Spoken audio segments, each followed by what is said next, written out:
Hi friends, this is your pal Scott Garibay, and today we're going to talk about politics, and we're going to talk about the Me Too movement, as discussed by Chris Williamson and Matthew McConaughey.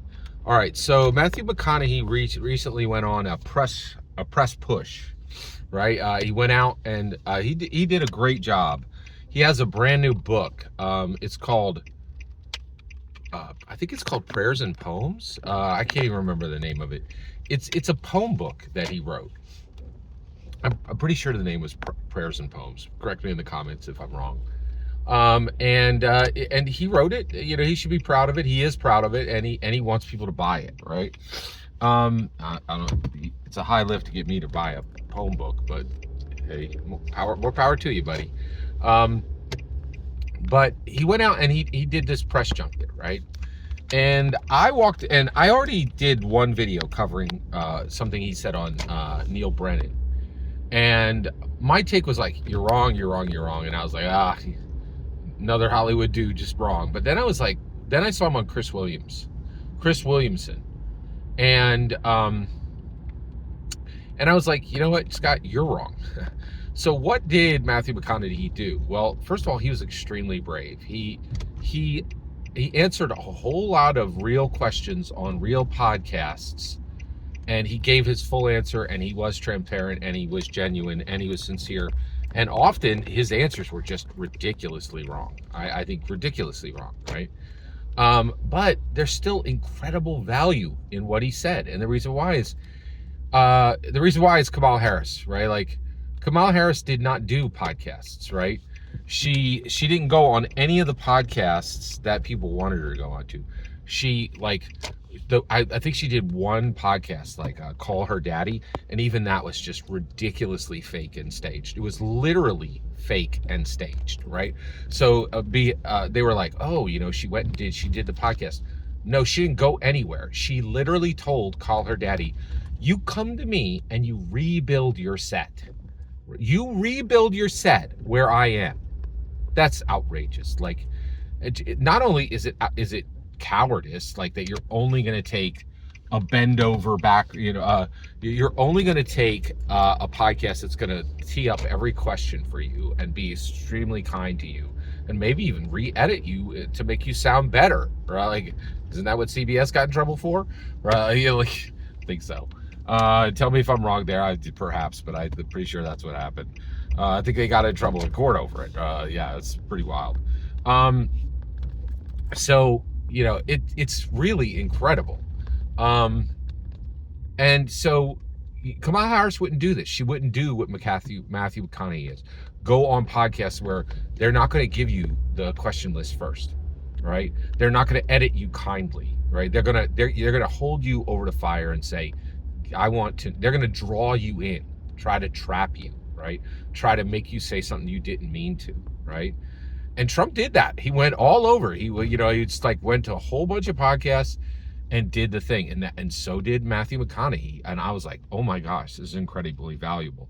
So what's really interesting is he went and he talked about the Me Too movement on Chris Williamson. I'm not going to tell you anything that Matthew McConaughey said about the Me Too movement on Chris Williamson. And the reason why is none of it was memorable, right? But what Chris Williamson said about the Me Too movement was extremely memorable. And we wouldn't have gotten it if he wasn't in a real conversation, no holds barred, actual transparency, actual genuineness with McConaughey. So McConaughey gets the points for what Chris Williamson said, in my opinion, because the conversation wouldn't have happened without him, right? There's so many other guests who would never even like, did you just say Me Too? What next? Next question, please. Let me tell you about my trip to Ibiza. You know, like, right? And McConaughey didn't do that, right? So I'm incredibly proud of McConaughey for his courage, right? And I'm also thankful for him having conversations. So listen to this. Listen to what Chris Williamson said about the Me Too movement. He said the goal of the Me Too movement was to sanitize the toxic elements of men's behavior. But what it really did was sterilize all of them. What? Oh, there we are. There we are. That's exactly what happened. And Chris Williamson went further and said, everybody who needed to listen to Me Too did not. Not a single, like, actually, I'm paraphrasing here. He's like, the people, and I don't think he said everyone. He said the people who really needed to hear the message, they didn't. They may have even heard it. They didn't heed it, right?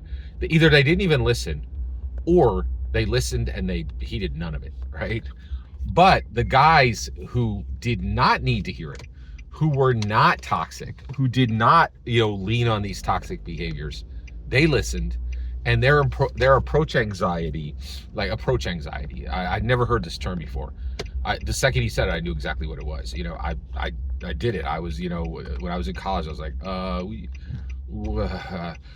would you like to go to a movie with Movie Tuesday? The girl's like, Movie Tuesday? Is that something they have at the student center? Like, yeah, it was terrible because I was terrified, right? And what was I terrified of, right? I was terrified they would say no. And what Chris Williamson was saying is like, oh my gosh, you have no idea how bad this got, right? No idea how bad this got. Do you want to know how bad this got? And you're like, oh my gosh, tell me how bad this got. And he was like, approach anxiety went up like tenfold, right? And he was right. And the moment he said, I was like, oh my gosh, he's right. Like, if you, what were they afraid of, right? And here's what they were afraid of, right? So when they were like, oh, when I, was approaching, I was like, oh, they might say no. Now, oh my gosh, the list is so long and so terrifying.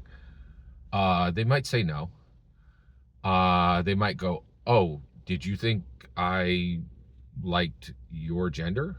That's a huge assumption, buddy. You just, in fact, you're denying my existence, right? Then the other one is like, oh wait, I didn't like your approach at all. And I'm going to tell everybody else that you're a bad guy, right? Because your approach was horrible, right? And there's just so many things. And the other thing is, it could go so south, right? You could offend someone so bad, you can ruin your reputation. You could even, the whole silence is violence, like the idea that your words can be hate speech. Like, so I get it, right? And he's so right, right? Like, we used to have to worry that they would say no. Now you have to worry about an array of things that go so far to the point of, oh, what you did was a crime. You asking this girl out, what you did is a crime. It's the hate speech, and the guys are terrified. They're absolutely terrified. And so approach anxiety went to the point where the approach anxiety is so high, many of them deal with it by just going, no approach, not no approach today, not no approach this week, not no approach this season, no approach ever, right? And Chris Williamson was spot on. It was a brilliant breakdown of, and he said it, and I agree, the goal of Me Too was noble. The execution turned into an absolute nightmare that has sterilized all men, pretty much. Since then, I think romance is shattered. It is just the shards of Narsil. Like, it's just what men used to be a cool sword. Now they're just a bunch of, shards put on a nice piece of white paper, white cloth. Thank you, the Matthew McConaughey. I was not impressed with his answers. I was incredibly impressed with his courage. Every single word you just heard in this video is my humble opinion. Nothing more, nothing less. The important part is when I get to hear your humble opinion. When you get in the comments and send your traffic, please consider liking and subscribing, and have a fetch millennium.